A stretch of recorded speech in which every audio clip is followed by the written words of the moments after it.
My name is Maura Keefe. I'm one of the scholars in residence, and it is my privilege to moderate this brief 15-minute conversation. Please let me introduce Ted Brandsen, the artistic director who brought us all the brilliance we saw this afternoon.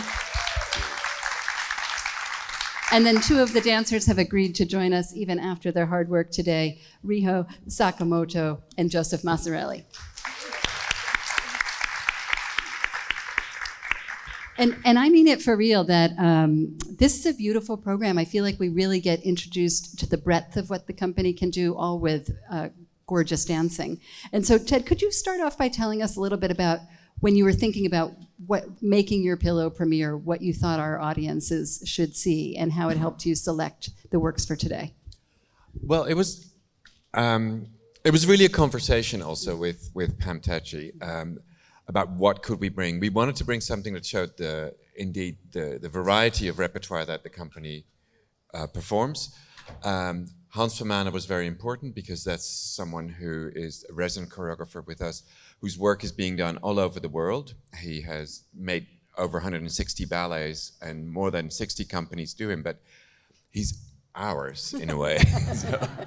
So we really wanted to showcase his work, as well as showing something new, like the work that we did from Wubke Countersma, Two and Only, and something that really refers to the classical work that is the basis of everything that Dutch National Ballet does. So that sort of dictated where we ended up.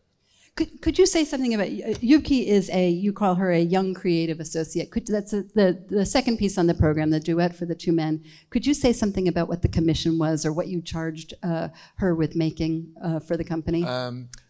We have 3 young creative associates with the company. It's a program that is 3 or 4 years long.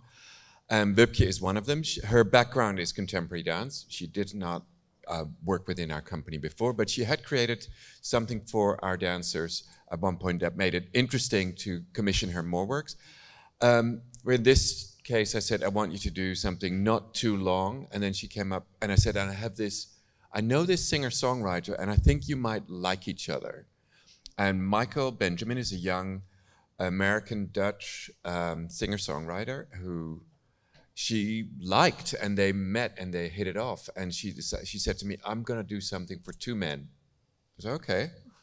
And she chose one of our principal dancers and at the time, very young Timothy van Pauke, who's dancing his role again today. So it was an open question, and she came up with this. It was a big surprise for me when I finally saw the end result. It's such a beautiful next thing after we see the opening work, which you're in, Riho. Could you say something about, you've been at the Pillow before, a successful alumni of the School of Jacob's Pillow. Thank you. We like to claim credit for all her success. But that is such a stunning opening work. It's a piece by Van Manen. Could you talk a little bit about, I've been thinking about how unmannered it is, and there's sort of nothing to hide behind, but also really incredibly challenging dancing. Yes. Actually, I've danced this piece a couple times now, and the first time I danced it, it was one of my first times working with Hans, actually. So it's a very dear piece to me, and I've grown with it. You know, every time I've done it, I've grown with the piece. And with Hans's work, exactly as you say, you can't really hide behind the choreography because it's so pure and simple, and you can really be yourself. And he wants to be you on stage when you're dancing his choreography. So this is something that I hold very dear to my heart. And it also, because it's so simple, that it creates space for a relationship with your partner, which I have really grown with, really specifically with this piece, and the partner that I was dancing with today. I mean, you were saying, all 3 of you were agreeing how the pieces are changing over the week and that they're not the same from day to day. Mm-hmm. So, Ted, could you say something about the way you're encouraging the dancers to find novelty or space for that in the work? It's a matter of giving them trust and trusting that, because they're really good dancers. They know what they're doing, you know? And I think it's always really important as a director and choreographer that you trust your dancers, because they're the artists who are actually making the choreography. The steps don't exist without them. So you need to give them the freedom and the room to, within the certain framework, express themselves, because that's what it's all about. That's what the audience is going to see. And I think it's really important that they feel confident enough that they can do that. And these guys do. So that's really what makes our performances important to me. So tell us a little bit. I've been thinking about the term Easter egg, the surprise of the opening of the second act when we see solo. Maybe, Joseph, you say something about how you guys insisted it appear here? So we just came from Sun Valley, Idaho, where we were performing solo. And as you can see, it's very fast, very puffy, and in Sun Valley, the altitude is a little bit higher for all of us, so that was definitely a challenge, but just the audience's response to it, it was just so exciting.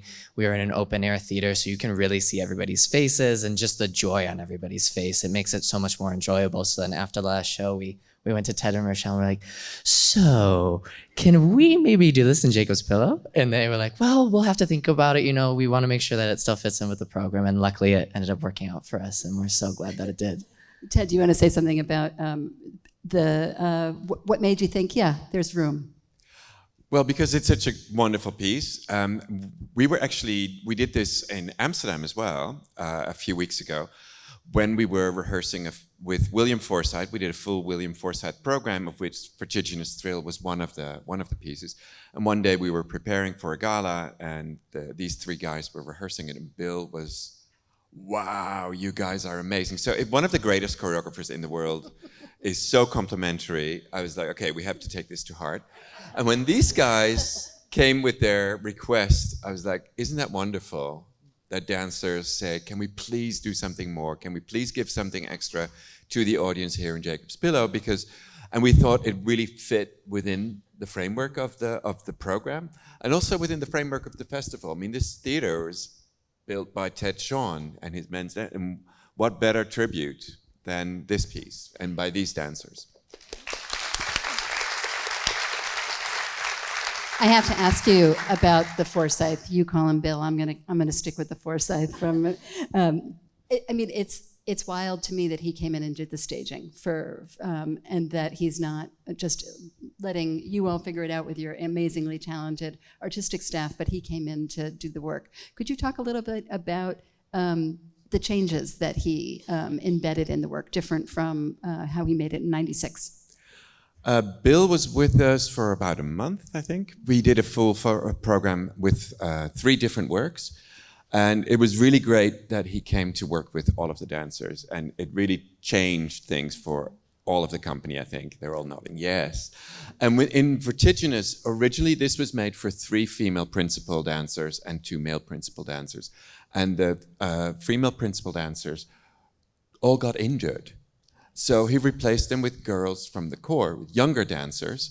And he said, well, I'm not going to give you this huge challenge straight away. I'm going to break it down, and I'm going to change it. And he actually changed all 3 ballets that we did, which were all existing works. He added solos, he changed pas de deux, he changed the finale. He actually always creates something new. He says it's, especially when you have dancers that are that good, I'm going to throw them a new challenge. He actually changed something on the day of the premiere. Yes. Which was like, right? Yes. Riho was one of the lucky recipients of that. Yes. And I only heard about it in the break. And I was like, are you okay? Yeah. And she was like, I think so. Well, not sure. Yeah. Could you say something about what it's like to work with? I mean, it's one thing to learn repertoire like the Grand Pas, which we'll talk about in a second, but to work with a choreographer and having them looking at who you are and your dancing, what that's like. Like Bill Forsythe, it was really a pleasure. I had one of the best months in my career. And actually, I was in 2 pieces in this program, and one was Pop Arts, and the other was Blake Works. Pop Arts was quite challenging for all of us. With music to start with, it was just a bunch of noises in different layers. It was, so you never did the same thing, same musicality ever. And he really utilized that. And he actually, in this piece, he made a completely brand new solo for me a week before the premiere, actually. So I was constantly kind of, changing it up as I went, and, even in performances, it was evolving. And with him, I really felt that we weren't working towards up to a premiere. Premiere was just another day. And it just kept evolving, and that's why he changed, on the day of the premiere, because to him it didn't matter. Yeah. So I want to ask you about Grandpa. We see a very the purest kind of duet in ballet, and I feel like we are all. I don't want to say implicated, but we're the nobility. We're applauding for those beautiful dancers. Could you talk about how it is different for you as artistic director to be giving notes about that kind of formality and the bowing of the head to acknowledge the applause versus the kind of much more human or unmannered of the Van Manen? We have very good ballet masters, and this piece was coached by Larissa Leshnina, who is a legendary ballerina, first at the Mariinsky and since the mid-90s in Amsterdam in our company, and now ballet mistress. So she is an icon when it comes to style and the purity of classical dance. This is a French piece. It was made by a French-Russian choreographer, but it's in a French style. And between her and her husband, Guillaume Graffin, who was a principal with ABT, they could really transmit the style of what was required and how pure it should be and how you do all those épaulements, how you get, and it's a real challenge for these dancers to do that. But for us, it was also important to show where we're coming from. This is the basis of what Bill Forsyth does, what Hans van Manen does. So that's why we wanted to make that clear, that relationship. Could you also say something, because both of you were in the junior company, which was an innovation that you brought to Dutch National Ballet. So could you talk a little bit about what the training program is, and then maybe, Joseph, you'll say where you came from before that? Sure. So I'm originally from Chicago, Illinois. I was born and raised there, and right out of high school, I graduated and moved right to Amsterdam to continue my dance education at the National Ballet Academy, the affiliate school of Dutch National Ballet. And my dream and goal was to join the junior company, and it was a little less, normal path to getting there. I'm the shortest man in the company, as you probably could see. But so that was a little bit of a new approach, I guess, for the company, because there's a certain aesthetic and look that companies, especially in Europe, have. And so I was fighting my way to get in there, and at the end of year performance, after the curtain closed, they offered me my contract for the junior company. My parents were on stage, all my classmates were there with me, so it was very, very special.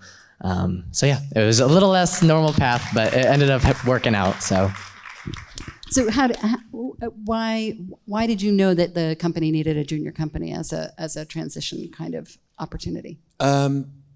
Well, it was clear to us that we needed to make a bridge, something that came in between the school, in our case, the National Ballet Academy, but we have dancers coming from all over the place. And what we saw is that dancers, when they come into the company, when they're in school, in their graduate year, they're the best they're the top. They're the best. They get a lot of attention. All the teachers are fawning over them. Everybody thinks they're wonderful. They come into the company and they're third cast, last swan in Swan Lake. And nobody really looks at them. And a lot of them just went, oops. A lot of careers did not go as well as they could be. Also, some of these kids lack certain skills because not all of the schools had enough guys to do a lot of partner work. So not all of the skills were present. And we thought we could make it better and make a better transition.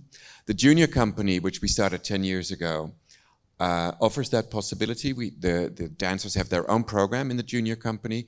They train 3 times a week separately. There's between 12 and 16 of them, so they get a lot of individual attention. They do their own work. They work with choreographers, which a lot of them have never ever done before. They do really challenging classical work, both group work and solo, so they keep honing their skills.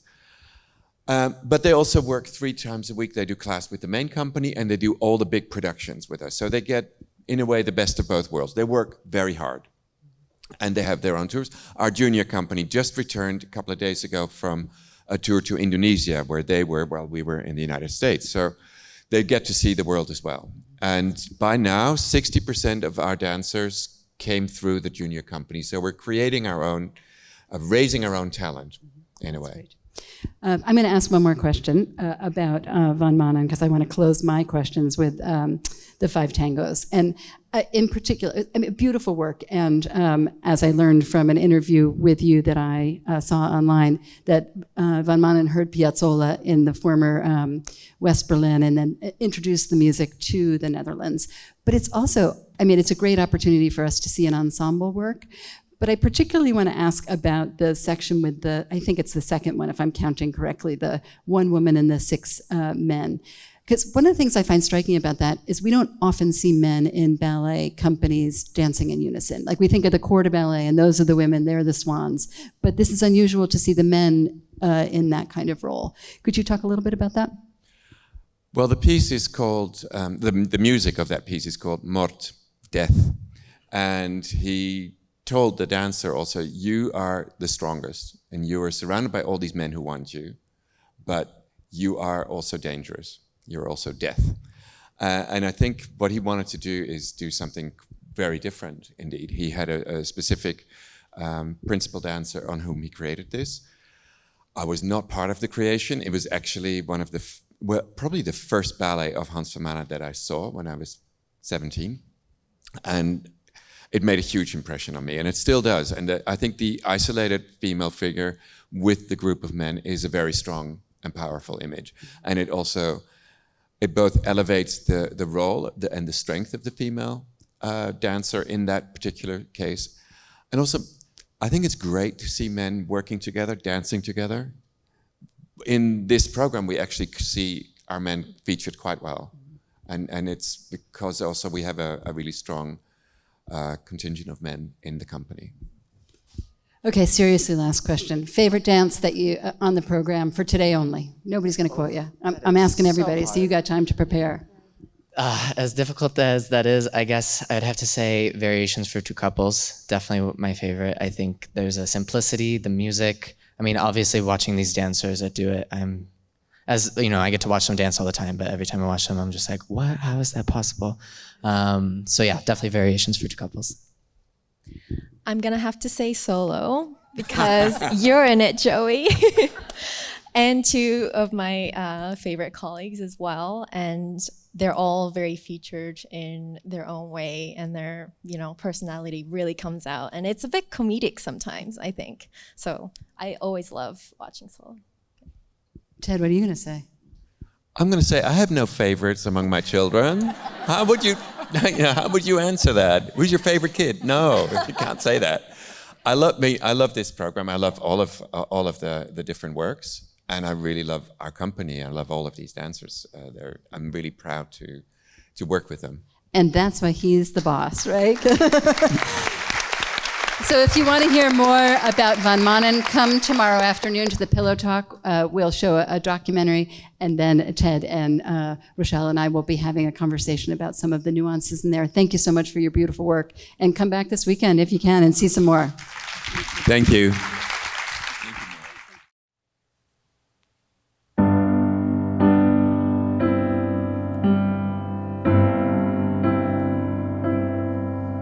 We were walking by the gold dust road, your heart so heavy and your mind so cold, and the roses round your head lost their color to blue from red, as my fingers slipped through your golden hair.